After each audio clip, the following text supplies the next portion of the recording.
Hello guys, so muna ni ang sakyanan na itong ipalit second hand ni anong second hand kay this is my first car, and first car na magugoy motor, first car mahimo yung praktisanan. So kung mapalit ko brand new, which is di ko na ako afford ang brand new, mahimo man yung praktisanan ako nga car. So palit ka brand new, sakit kayo sa buhok, magasgas, magbubaog dali. Ako na yung bubuon ko niya, ako na yung pingan kay this is my first car, so na ni sentimental value.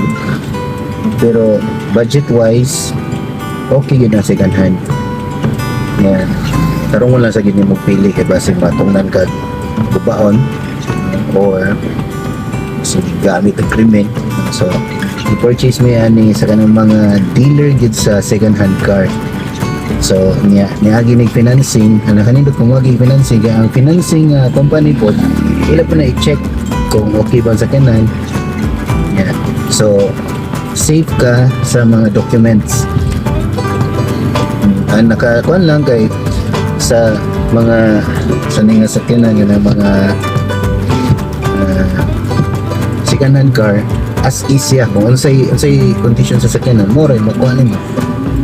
So mo na itong second hand car nga first car na mo.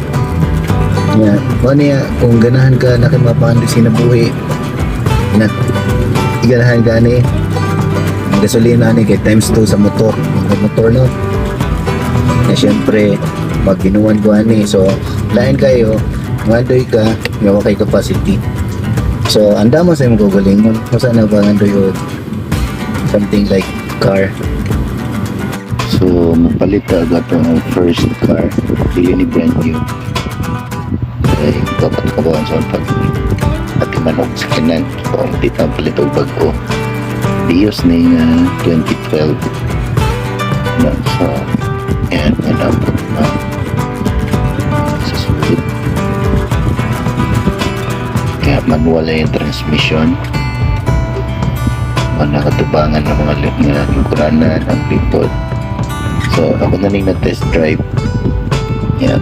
Okay sa tindagan. Pero ako ba ma-overheat ba ni?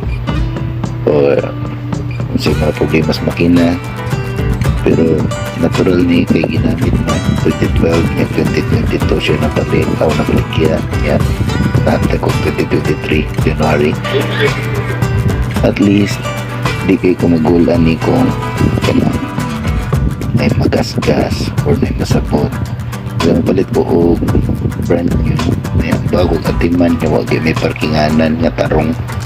So nakanindutan ni kay ang 298 ang 30% mo ay down at 70% may i-charge sa financing kung ma-approve to.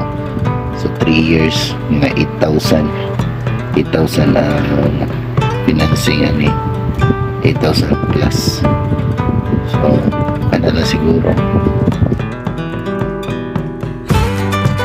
So, Toyota 2012 Avios manual transmission. Ang ingon direct ay accept straight in, fast and easy financing. Manual transmission 1.3 liters of gasoline engine.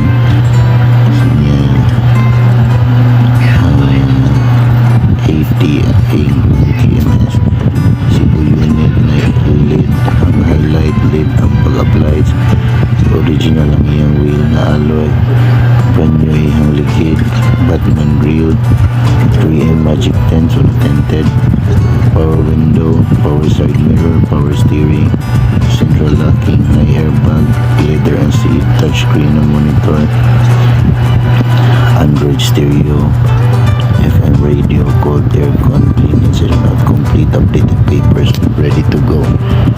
So may giingon. So sa 5 A's ni 5 A's Cebu to naka-down ako, naka-reserve ko, may bayad ko og 50k. Pagpabot ng tag mga